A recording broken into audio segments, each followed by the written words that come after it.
Good morning, everybody. I hope your coffee's as good as mine.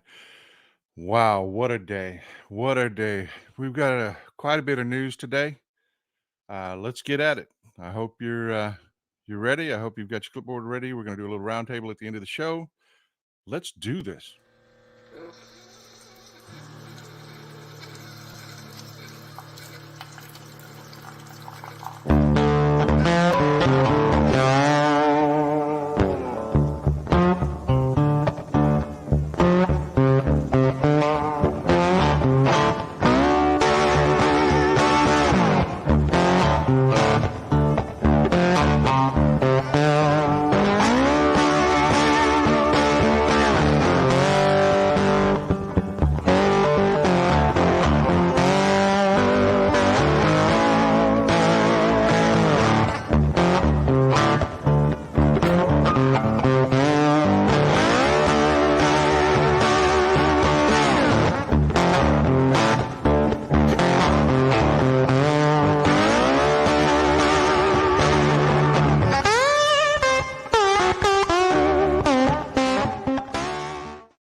Good morning, everybody.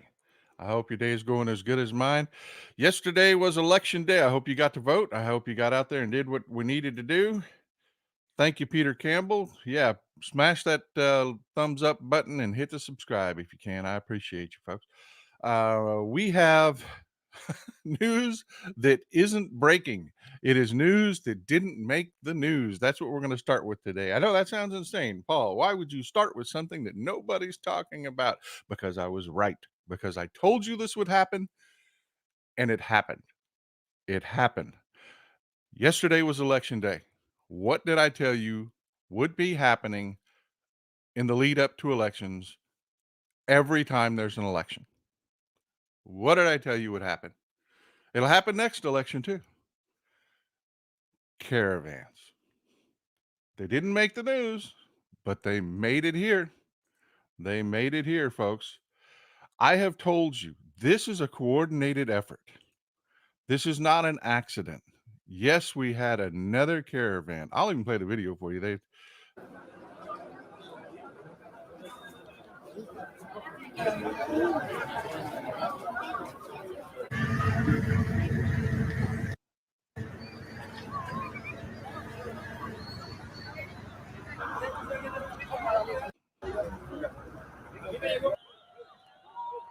Of course, it's not all the actual caravan. This is just footage they threw in from different events that happened in there, pretending it's all this massive caravan, legions of people coming to the border. But I told you it would happen. I told you there would be a caravan.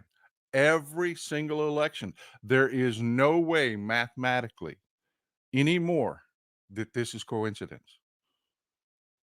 It's just not possible that their timing is for every damn election. This is paid for. We've seen it before. We've seen the videos, folks, of people across the border on cell phones coordinating. You remember it was about a year and a half ago. They had some people on the other side of the border, and then they all rushed one border crossing, and they had people sending video. It was really weird from the other side of the border, not our side of the border, from the other side of the border. One of the things that showed up in that video was a woman on her cell phone getting a phone. She's on a phone call, and then all of a sudden she starts screaming for everybody. Okay, you go. She's screaming in Spanish. Go to the. And she tells them which gate to go to. I mean, it's insanely right in front of our face that somebody is paying for these. Somebody is absolutely making this happen every single election to get the Republican vote out. You know, when I first started thinking about it, I thought, okay, that's a conspiracy theory. That's a conspiracy theory. But then it happened again and again and again. There's no way, there's no way that these caravans are showing up just mathematically. I mean, you don't even need to, it's going to be great when we get some investigative journalism on this. But just mathematically, before even doing any journalism, there's no way it is coincidence that this happens every single election.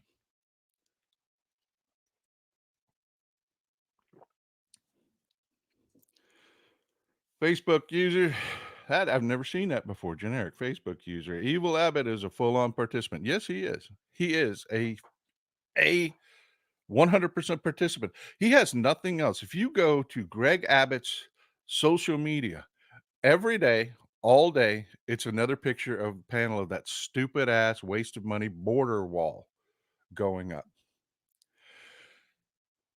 But to the big news of the day. The big news of the day is Don Jr. Don Jr. takes the stand in New York, and I cannot imagine how much cocaine he's done this morning. He is set to testify in the fraud trial, and I'll be honest with you, folks. I am super excited about this. I cannot wait to talk about this on Friday because it's going to be a couple days of testimony from Dum Dum Donnie Jr. And we it, that kid has fried his, I say kid, he's a grown ass man. He's in his 40s. But they always call him the kids. But I never really understood that. But that guy's fried his brain on cocaine. He is high all the time. If you go to that stupid show that he does, he's getting just like I have a show, he has a show, he does a show. He is lit. I mean, he looks like he's just hoovered down, not a bump, not a line, not a rail. Don't ask me why I know those terms. He has done entire shipments of cocaine. He does it when he does press interviews. And he has to sit up on the stand today and answer technical questions about his involvement in the Trump organization. He is going to under the I'm sorry, folks. I am loving it. I am absolutely loving the thought of a trained professional prosecutor sitting across from idiot, you know, just and the arrogant little jerk off thinking that he's going to outsmart this prosecutor with his daddy sitting right there watching him fall flat on his face. This is going to be lit. This is the kind of witness that prosecutors get gold from. I assure you what this prosecutor is gonna do, and Georgina Torres says, "Yeah, Eric's gonna be a blast. Eric is gonna be a blast because Eric really thinks he is super smart." Don Jr. thinks she's smooth, but Eric really, for some reason, thinks that he is just brilliant, and that is gonna be lit too as well. I mean, that is gonna be just amazing. But I assure you what this prosecutor is going to do is this prosecutor is gonna play to his ego. He is going to talk him up. He's gonna pump him up on the stand, and then he's just going to ask a leading question and let that mouth run. And the defense attorney is going to just be objecting and trying to stop him from talking over and over and over again, and he's not gonna be able to. He's not gonna be able to because Don Jr. is just like his dad. He is just like his dad. He cannot like that old Ron White joke, "I have the right to remain silent, but not the ability." That they are both afflicted with that. It's in their DNA. And I just this is the time I hate that the show is so early in the morning because I would love to watch this. I would love to watch this unfold. I really would. This is just gonna be amazing. We're gonna talk about it Friday. So we're gonna come back to this subject on Friday. But we have some big news again. That seems to be the theme of the show today. Big news that didn't make the news. I had to go to Next to TV. It's a European network to actually hear anything about this. But this is a situation that is just uh, massive, actually. You remember Wagner? Well, Wagner has a new head. It's got a new chief, and it is Prigozhin's son. We saw all the drama fold out with uh, Prigozhin and his coup attempt, and Putin made his plane fall out of the sky. Well, his son Pavel has taken over the family business. Wagner PMC has a new chief, and that is good news for nobody. That is good news for nobody. What's interesting about it is the politics behind it. I imagine taking this job knowing that Putin killed your dad. I just have to just sit back in awe of the family dynamics, uh, as to what that has to look like. I mean, you would have to acknowledge to yourself that, yeah, your dad got himself killed, by fomenting a rebellion or attempting to foment a rebellion. Uh, but why would you take the job? I mean, yeah, granted, he's gonna put money in his pocket, but he has money in his pocket. He's got his daddy's money. He could go live the rest of his life, a life of leisure, and he's his father's only heir.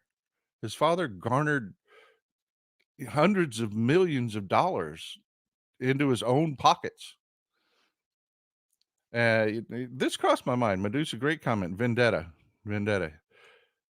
But I assure you, again, if he tries, he would have to wait until Putin is on his deathbed to succeed, because the military establishment proved itself to be 100% behind Putin. That may change in the future. Maybe that's what he's doing. He's biding his time. He's wanting to get some revenge, or just maybe he's got delusions of grandeur. His dad did. His dad was a damn chef.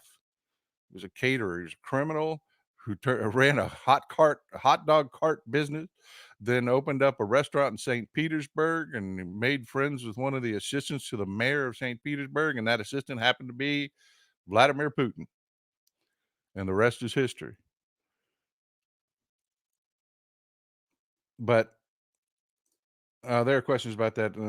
Good question, Ortiz Rodriguez. Do you think Putin passed? No, that's been circulating around social media for a while. Putin had a heart attack. Putin died. This, that, and no. That happens every so often. The last one was Putin had cancer, and cancer was killing him, and just one thing after another comes out. I assure you, folks. I know I said this last week, but it bears worth repeating.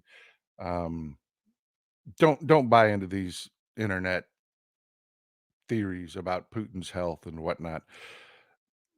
While our relationship is not good with Russia, um, we do maintain contact so that we know there is stability.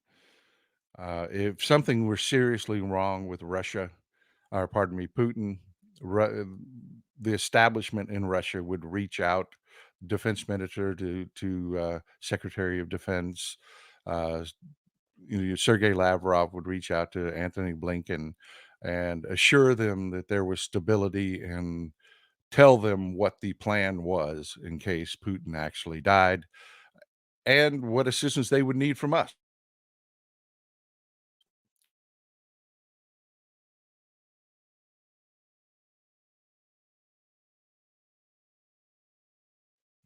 Until you start hearing from our government, then no, don't believe those rumors. They're just Good for clicks. That's all. Clickbait. And talking about clickbait, I want to move on from that because we're watching to see what happens with Wagner and how that unfolds and what it means to Ukraine. We won't know for several weeks, but we're going to keep an eye on that situation. Um, yeah, we're going to talk about the latest in Gaza there, Linda Tom. I appreciate the comment, Linda Thalman. Also, comments on the Gaza war. It is gut wrenching what's going on. And I told you when this started, when the Israelis held off for 3 weeks before they moved on the ground in Gaza. I told you when it did start, it was going to be horrible and hard to watch, and it has been. It has been. There's been a communications blackout, which is what happens in war. That's just what happens in a major military offensive. You don't want everybody reporting what you're doing. You don't want to allow your enemy to coordinate. But the images are coming out, and we are getting confirmation from Israel some of the things that have happened, and they are hard to look at. But and what they're talking about is the latest. And yesterday was the strike on the Jabalia neighborhood. Pardon me, Jabalia neighborhood. I want to talk about the press for a minute, folks. I really want to talk about the press for a minute. The headlines coming out of this are technically true. They are technically true, but they're clickbait. They're meant to elicit emotion, as much emotion as possible. So the headlines are Israel strikes Jabalia refugee camp. Folks, Jabalia, I want you to take a look at this picture, and I want you to use your eyes for a second. First of all, down here you can see the tunnel opening. This was a strike on a Hamas military target, is what it was. They collapsed a bunker, a weapons production facility, and killed a commander. But I also want you to look around, because if there had been news about anything happening at this exact spot a month ago, the headline would have read about the Jabalia neighborhood. It wouldn't have been refugee camp, refugee camp, refugee camp, because Jabalia is a neighborhood, folks. I want you to look at this. When you think of a refugee camp, how many times do you think of 5 and 6-story apartment buildings? I mean, take a look at this picture. Use your own eyes. This is a 5-story building. When you say refugee camp, what comes to mind?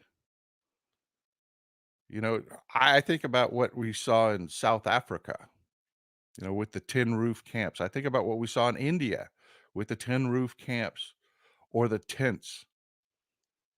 I don't think about 5-story buildings, 6-story buildings. I don't think about stores, and I don't think about, cell phone stores. I don't think about that when I think about, yeah, exactly, Greg Edmond. I appreciate that. I think tents and shacks. That's what I think.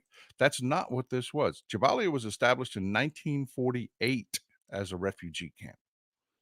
That's when it was what that clickbait was meant to elicit in you and tug at your heartstrings and make you think about it as, you know, tents and shacks, these poor people just decimated. Um, Thank you, Vicky H. Exactly. It was a tent camp in the 1940s and early 50s. It has not been. It is a neighborhood now. It is just like here in the United States, where you have um, government subsidized housing, but this was government subsidized housing on steroids. This is where Palestinians could live for free in apartment buildings with stores and whatnot. This is not typically what you think of. And I don't mean to diminish the loss of life. There's a reason I'm talking about that and talking about what the press says, because there's been a response to this. And by the way, this has been hit again. This doesn't look like this anymore. Israel did not stop hitting this target because it is where Hamas decided to commit a war crime. And it is. Everybody talks about in the media and it's been flooded with social media. Oh, Israel's committing a war crime. Israel's committing a war crime. It is a war crime to put a military facility underneath a civilian population. It is. It is a war crime. Hamas committed a war crime when they put that facility there. And folks, it's not the first time things like this have happened. I mean, World War II, think about the bombing of Dresden. We did that. We did that. When you're at war, these things happen. And I told you, it would be ugly. It is going to be ugly. And I don't think people prepared themselves for that. It's like there was a really weird reaction to what happened on October 7th.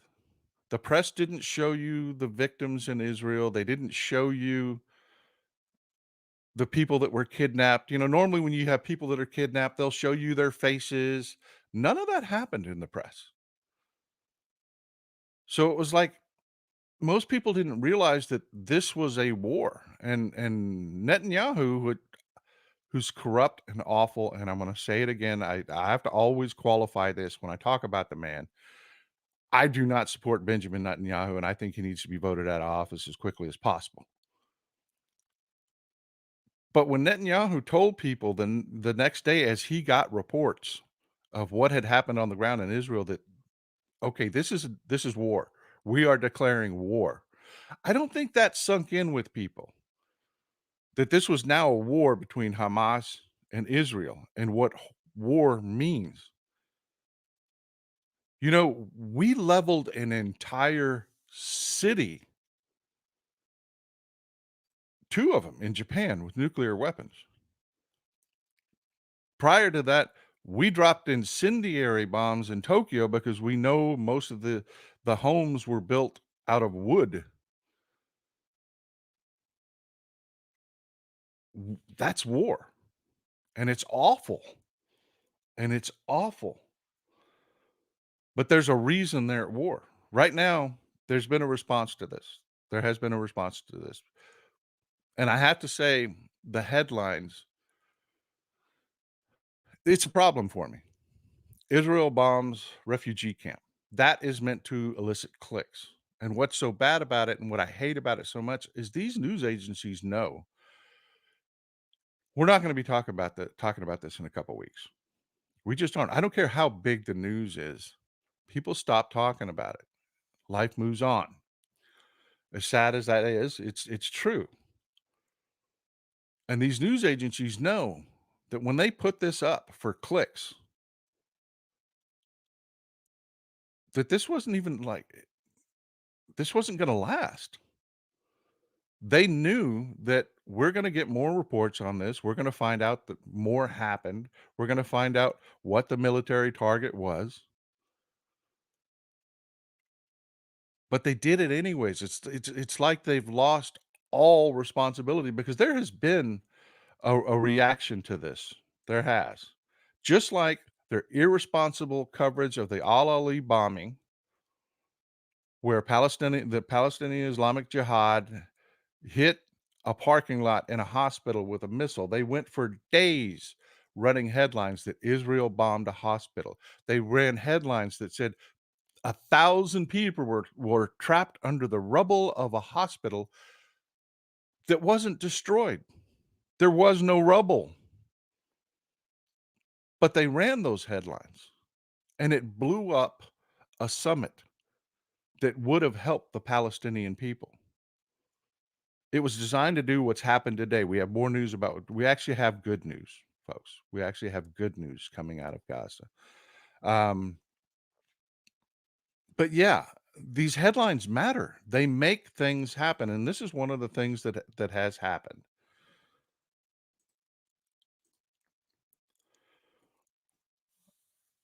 Again, like I said, Israel has hit this site again. It no longer looks like this.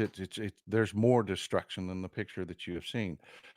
But I want you to see one of the major things that has happened.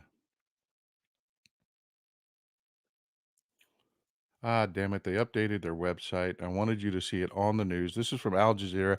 Al Jazeera is owned by Qatar, the government of Qatar. Yeah, they've updated their site and I've lost the story I really wanted you to see. What's happened is Jordan has recalled their ambassador over this strike. That's a big deal, folks. That's a big deal. It doesn't mean that there's an expanding war or anything like that. But in order to help the Palestinians, you need that ambassador in place. You do. You need that ambassador to place. Any diplomatic actions going forward are going to be good for the Palestinian people. They just are. And now, because of this strike, because the headlines that were put out, the inflammatory, infuriating headlines. G.R. Johnson, thank you. That is a huge amount of support. I really appreciate it. Greetings, sir. Just a little something, something to support the cause. Keep going. Big respect. Thank you. I appreciate you, Mr. Johnson. I really do. We need those diplomats in place, but Jordan is in a precarious position. The majority of their population is Palestinian. And when you have world news agencies running headlines, Israel hits refugee camp. Well, that's not really the headline. Any other headline, I assure you, a month ago in Jabalia would have been talking about the neighborhood of Jabalia. It wouldn't have been about a UN refugee camp. All that is it's government housing funded by the UN is what it is. That's your refugee camp. It's where Palestinians can live rent-free in Gaza, not tin shacks and tents. It's not. But this irresponsible reporting has caused Jordan's King Hussein, he has to react to this, people. He has to react to this. He is sitting on a powder keg in his own country because he abuses Palestinians. They have almost no representation. They do have tent cities in Jordan. I've shown you pictures of them before. They do have tent cities in Jordan. He abuses the Palestinian people. They have shut off travel. You used to be able to travel from Gaza to the West Bank. From the West Bank, you would go to Jordan, to Amman, Jordan, and that's how Palestinians, more often than not, flew out of Gaza, was out of Amman. There's an international airport in Amman, and that's where they would fly out of. Jordan shut that down, just like Egypt shut that down. But I will tell you, Egypt, who is in close contact with Anthony Blinken, who has been the most responsible, even though they have done some horrible things, the most responsible Arab party here has taken some action today. You know, everybody calls Gaza an open air prison. They do. You know, you see this all over social media. Well, the IDF withdrew from Gaza when Hamas took control. If it's an open air prison, it's an open air prison, and Hamas are the guards. But that's not, again, what the media has told people. They've been highly irresponsible. They want this to be sensationalized. It just doesn't sell as well if you're not selling the story of big bad Israel is crushing Gaza. Hamas are the jail guards in Gaza. They just are. Israel controls the gates into Israel. They're border guards. That's it. Egypt has all of southern Gaza is Egypt. Israel does not control that. Israel has just outside of Gaza a facility where Egyptians can go in and out in directly into Israel outside Gaza. If you will go to Google Maps and look at Gaza and go to the lower sea just outside,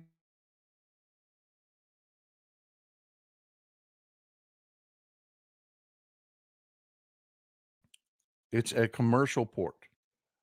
It's a commercial port is what it is. It's meant for truck traffic. The Rafah Gate is controlled by two entities, Hamas and Egypt. This bombing has moved the Egyptians. 2 days ago, Egypt affirmed that if any Palestinian tried to move into Egypt from Gaza, Egypt said they would kill them on sight.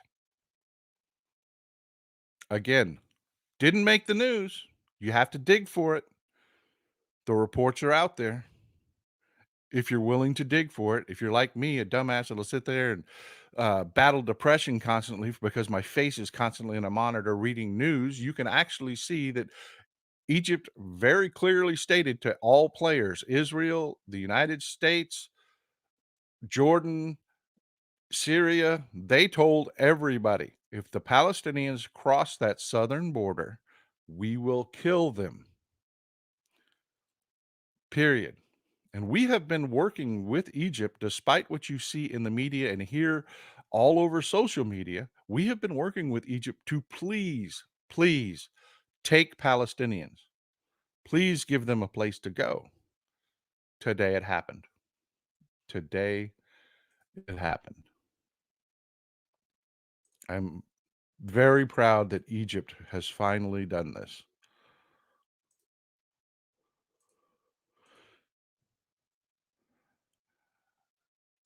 They've opened up the Rafah gate and they're allowing Palestinians to cross, injured Palestinians and their families and refugees to cross into Egypt. Finally. Finally. That is amazing news. That is outstanding news.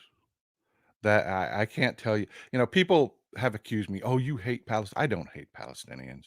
I don't have any illusions about Palestinians, but I don't hate Palestinians. I don't. And the Egyptian finally opening this gate and allowing Palestinians to leave is amazing. Now, what you're gonna see in social media, and it's already coming out that, "Oh, we're funding Hamas. We're paying for this terror. We're paying for the brutalization of Palestinians." No, Hamas blackmailed us. They did. They blackmailed us. They are holding about 100 Palestinian Americans right now that they will not allow to leave. They're holding about another 40 British Palestinians that they're not allowing to leave. That is one of the things that's going on at this checkpoint. You see this headline, Israel Hamas war. This is not being covered in the media, folks. This is why the whole theme of this show is what the hell is wrong with the media? You're not seeing this. This is the only blurb mention I could find in the entire thing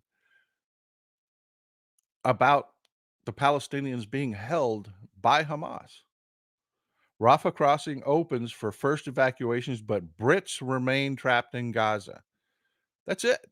They don't even talk about the Americans. They don't even talk about the Americans. If you want to hear about that, you have to find it yourself. Ah, hell, I'm sorry that just got a notification that that screen share didn't come up. I apologize. It was a headline from the Independent, British paper, where they mentioned that their own citizens, Rafah gate's been opened,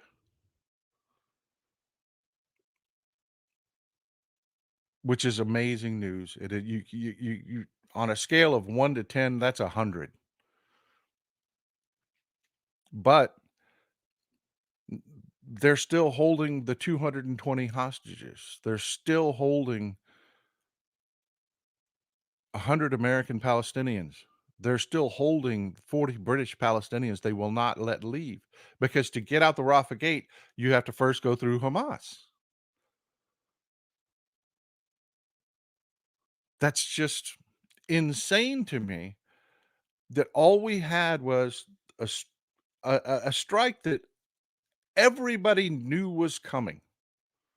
Everybody knew The Israelis told everyone, including the Palestinians, for 3 weeks, they broadcast there's a television channel directly from the IDF that broadcast into all of Gaza. It goes into Egypt. I mean, it doesn't just cover Gaza. I mean, broadcast areas are giant circles.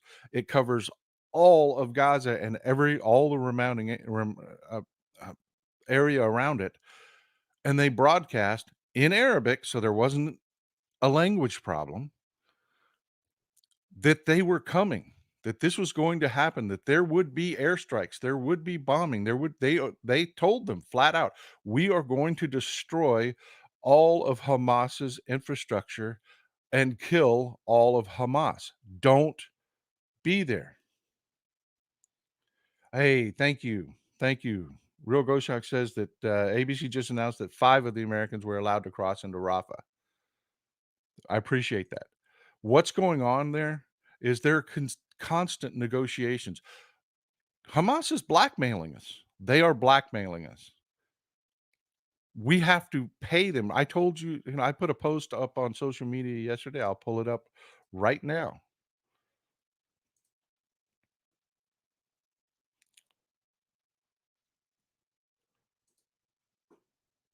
I'll pull it up for you right now. Involving the leadership of Hamas. The leaders of Hamas live like kings in luxurious Doha, Qatar, and hoard billions unto themselves as they starve the people, of Gaza. Abu Mazouk, his net worth is $3 billion. Khaled Mashal, his net worth is $5 billion. Ismail Hania went from $5 million in 2014 to over $1 billion today. How did they get that money? A lot of your Palestinian charities go directly into these guys' pockets. And they don't go to Gaza, people. They live like kings here in Doha, Qatar. Oh, I thank you, LFG, Texas Paul Citizens Journalist. I am not a journalist. I am not. I rely on journalists. Thank you for saying that. I always make this very clear. To me, claiming to be a journalist when you do what I do is the equivalent of stolen valor. Joy Hine, gross. It is gross. It is gross. I mean, that is a beautiful city, man. That is a beautiful city. Mashal rides around in a Bentley. Never goes to Gaza. Mashal hadn't been in Gaza in 5 years. But those Palestinian charities that everybody donates to, they suck money right out of them. Because those Palestinian charities are many of them are run by Hamas. The Palestinian aid, they immediately grab it and take control of it. They sell it, put money in their pockets. United Arab Emirates does not have the same. Okay, anybody ever see that movie Constantine? I I I I love that movie. If you ever get a chance to go watch it, it's a really, really good movie. I love Keanu Reeves. There was a character in that movie by the name of Papa Midnight, and the whole point of this character was he ran a bar that was neutral ground between demons and angels, and it was neutral ground. There was no action to be taken on that ground. That is the same deal that Cotter has brokered with everybody. If you are in Cotter, you are untouchable. We have troops in Cotter. We do. They are free to walk around unmolested in the middle of one of the places in the world they are hated the most. And yeah, the leaders of Hamas live in Qatar because if the Mossad assassinates them in Qatar, all deals are off. That cuts our Achilles heel, the glass onion. Yeah. That cuts our Achilles heel because we desperately need. Qatar is the location of it is critically important, strategically important to both our diplomacy and our military. It is hugely important. Heidi, I really appreciate it. Heidi Gorman is the superhero. I keep begging her to come on the show, and I'm going to embarrass you every time you come up. I keep begging Heidi Gorman to come on the show. She is where the rubber meets the road of democratic politics. She is a superhero. She is. And I keep begging her to come on the show to talk to you about what local people can do. Heidi, you got to come. You just got to come. I know you're shy, but you got to come. You do. Everybody please in the comments, Heidi, Heidi, Heidi. Thank you for the support, Heidi. I really appreciate it. But yeah, to finish, I don't want to get lost on that. To finish talking about Cotter and why they can't touch these guys in Cotter. That was the response I got overwhelmingly to that post was, "Ooh, Mossad's going to kill those guys." Mossad can't touch them, not in Cotter. That's truly neutral territory. If the Mossad were to assassinate them in Cotter, it would blow the region up. It really would. It really would. Banking is done in Cotter, all of that, and it's ugly. And that's what I keep telling people. Everybody talks about there's a social media thing that goes around that says, "Oh, Benjamin Netanyahu created Hamas." Oh, he's a bastard. He really is, but he didn't create Hamas. Then some of them soften it and say he funded Hamas. Yeah, he did. You know who else did? We did. We funded Hamas. That's what intelligence organizations do. That's how you fight wars, proxy wars. And our biggest and what they don't tell you is what they're talking about is it was back in the 70s, the 1970s, 60 years ago, 70 years ago, 50 years ago. There was a little organization called the PLO, the Palestine Liberation Organization. There was a guy by the name of Yasser Arafat. He had the Palestinians unified in his support, and it was dangerous, extremely dangerous. So to weaken the PLO, which has now become Fatah, by the way, and is run by Mahmoud Abbas, um, to weaken the PLO, not only did they fund Hamas, they funded Hezbollah. They still to this day. We do too. People think of Hezbollah, they think it's one organization. It's not. Hezbollah is about a dozen organizations, and they fight amongst themselves. When they're not fighting us, they fight amongst themselves. That's how we get our intelligence access is through covert funding. That's how we prop up one group against another. That's how we kept Fatah weak was through elevating Hamas. And yes, it's ugly because it happens. Things like this happen. They cut off funding for Hamas decades ago because they saw what it was coming into, and then they started to work to hinder Hamas. It's like Afghanistan, the enemy of my enemy. We funded the Mujahideen in Afghanistan when they were fighting the Russians. We made the Taliban, folks. We made Osama bin Laden. We did. He was trained, militarily trained in a Mujahideen camp that we paid for. So yeah, that's not the gotcha you think it is.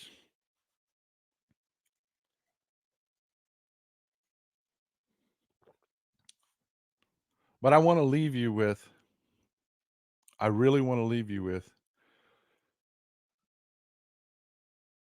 that Rafah gate opening is tectonic. It is huge. It really is huge. I I I cannot, you can never make somebody feel what you feel, and I'm gonna try with my voice to try to make you feel what I feel because, no, I don't hate the Palestinians.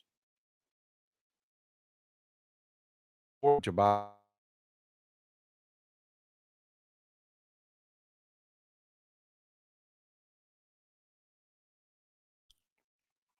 Hamas told the people to stay, and the people listened. They listen to Hamas. They do. People are say, "Well, you can't call the, Palestinians Hamas, and you can't," I'm not. It's not what I'm doing. But, during World War II in Germany, those big rallies you'd see with 50 to 100,000 people showing up? Those were Germans.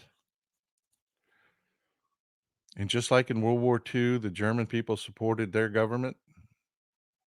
They didn't support the atrocities. They didn't. Not all of them. And not all Palestinians support Hamas and the atrocities they do. They don't. They're people. They're human beings. But they do support Hamas in Gaza. They do. There's a reason Hamas took power. And Hamas told them not to leave, and the people chose to follow Hamas. And it's a damn tragedy. It is. When you start hearing the reports coming out of Jabalia, and you will, they're horrific. I've already read several of them, of, of babies carrying babies, injured babies. It's horrific. But that's war. That's war. It happened in Dresden. It happened in London. It happened in Tokyo.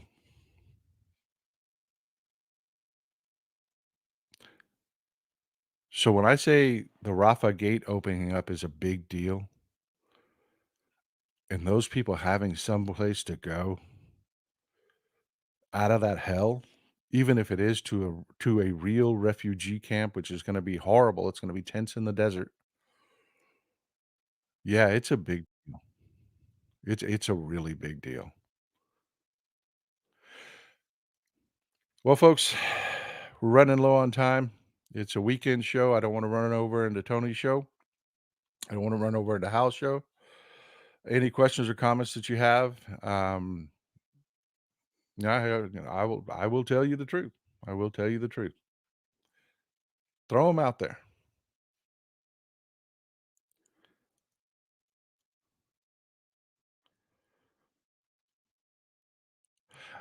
And while you're getting your comments together, I wanna touch on one thing. There are a lot of people that are just flat out repeating Hamas propaganda. There are a lot of people on the left that have gotten very caught up in the pro-Palestinian movement, which is, in my opinion, crossed a line. You got people like Rashida Tlaib telling people not to vote for Joe Biden.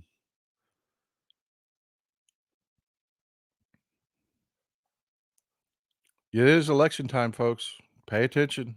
Pay attention. There were you gotta get out and vote. There were local elections held yesterday. That's the next thing that Republicans have been doing. They're staggering these votes out. They're making them on weird days. Make sure that if you've got an election coming up next Tuesday, some states do. Check and make sure. Thank you for that comment. But I just wanna the reason that propaganda takes hold is because we care. If you look at the propaganda that feeds the right, it's always fear and hate. It's fear and hate, always. The propaganda that takes hold on the left is people being hurt. And it takes hold because we care. We really care. So I'm trying really hard because some of the attacks I'm getting because I won't walk that line of spouting Hamas propaganda, and I question when casualty statistics come out of the Gaza Health Ministry, which is Hamas. That's part of the political wing of Hamas, by the way. It is. It's their political wing. Um, I question those, and people. I could get a lot of invective, a lot of hate. People telling me I hate the Palestinians. I don't. I really don't. Heidi Gorman, Texans. I told you she's a superhero. Texans vote no on Prop 12. Save GC Treasurer's office. The Trumper County judge can't have more power over our money. Thank you. Thank you. Tell everybody what GC treasures are, Heidi.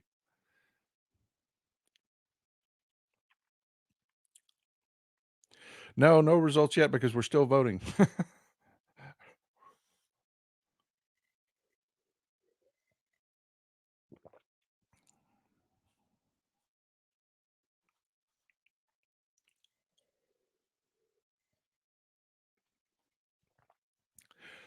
So any questions or comments or anything you'd like me to expand on?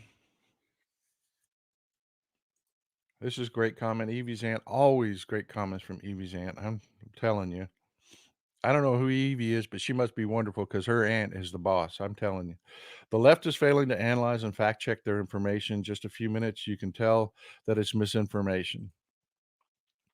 That's true. That's very much happening. I've chastised a lot of people. It's getting as bad as the old QAnon thing. Galveston County Treasurer's Office. Thank you. Thank you.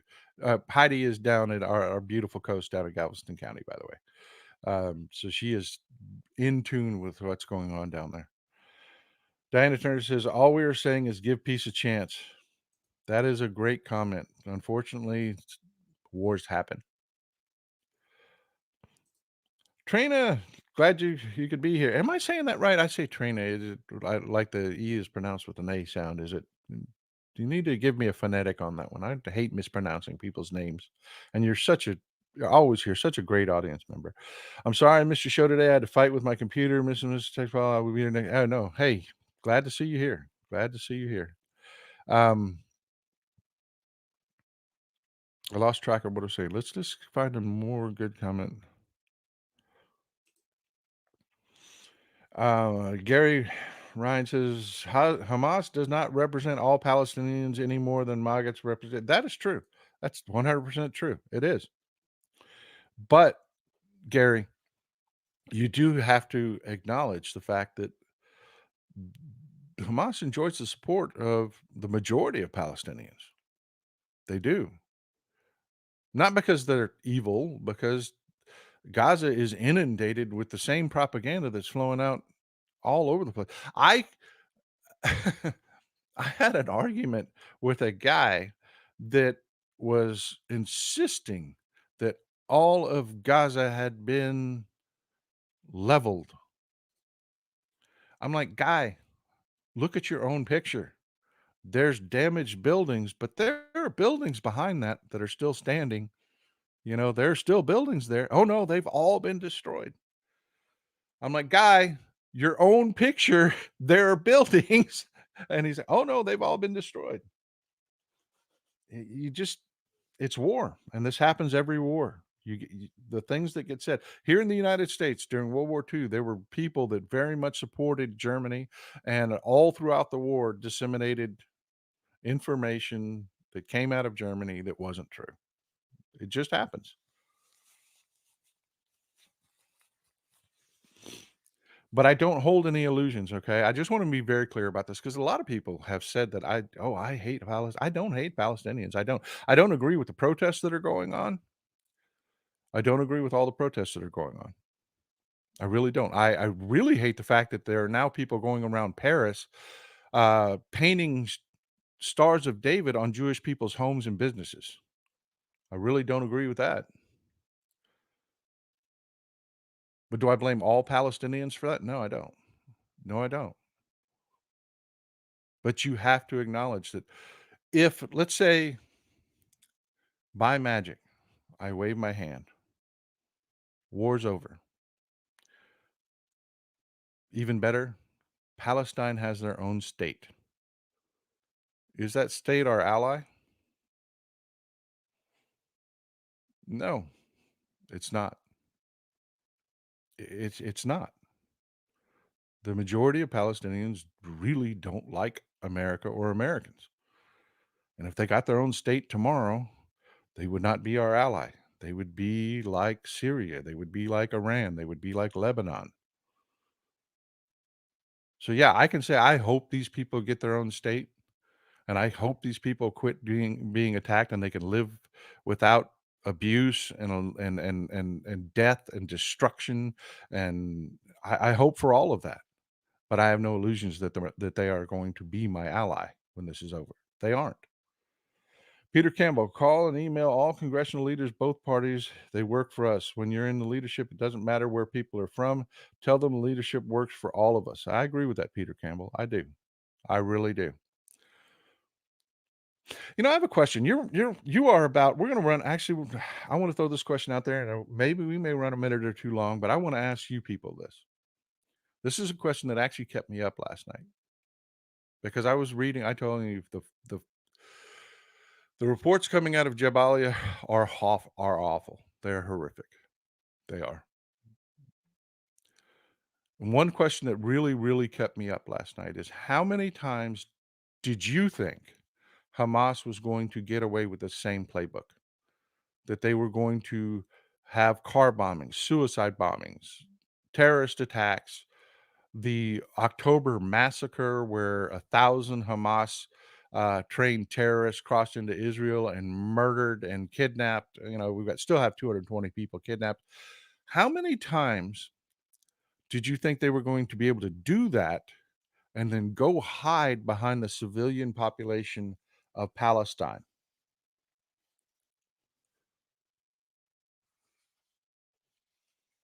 I mean, everybody hates what Israel is doing. I mean, nobody likes it, but I understand it.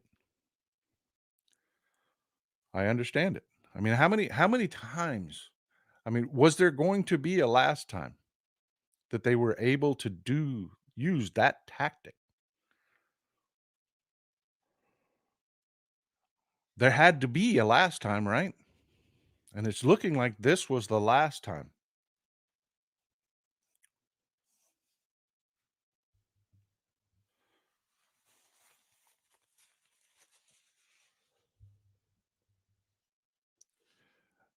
And this is something that's debated often. MedUSA says Israel hasn't been given a choice. A lot of people say that they have. Ren Crenshaw, I appreciate the support, but I really do. A lot of people say that Israel has been given a choice. They could have just done it again. Hamas attacks, Hamas blackmails everybody with hostages, Hamas lives to fight another day.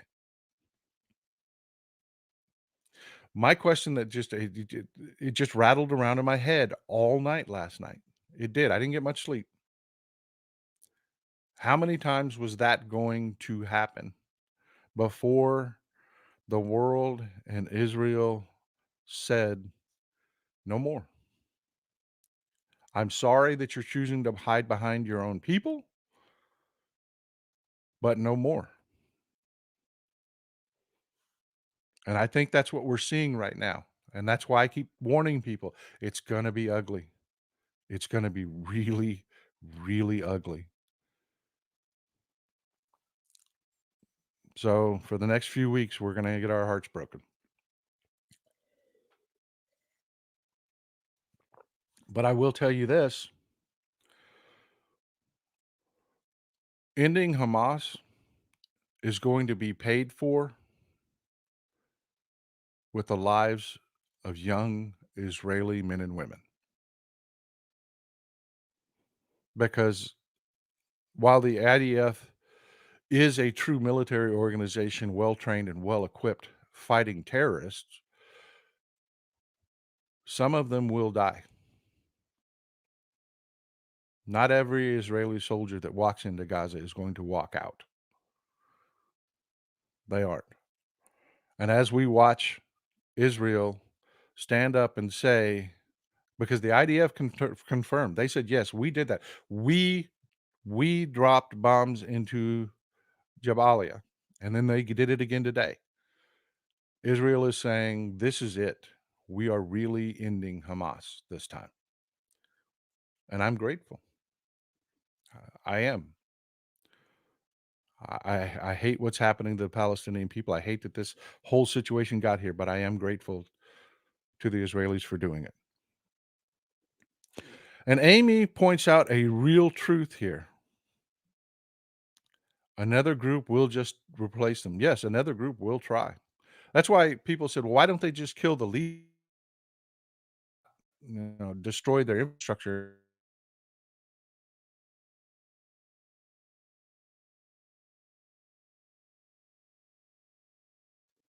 Why not do that? Why not just kill the leaders? Because you saw the money that these people bring in. Terrorism pays well for the leaders. Yasser Arafat walked around in this stupid invented uniform. It was basically just old rags. He died one of the richest men on earth. He was obscenely wealthy when he died, as will the leaders of Hamas. If you just kill them, the infrastructure and the money and the grift and the con is still there. Somebody will take it. You have to destroy the infrastructure. And yes, another group will come up. There have always been, as long as we've lived, there have always been terrorists. It wasn't a new invention. There have always been terrorists. You know, they never labeled them terrorists. They just called them criminals. But you know, yeah, there have always been throughout all of man's history terrorists. And when Hamas is destroyed, something else will come up in its place. But let's hope that it is a long time in coming. Well, folks, it is time to go see Tony. It is time to go see Hal. It has been great talking to you, and I hope you've enjoyed the show, and I hope that what I've offered you has been worth something.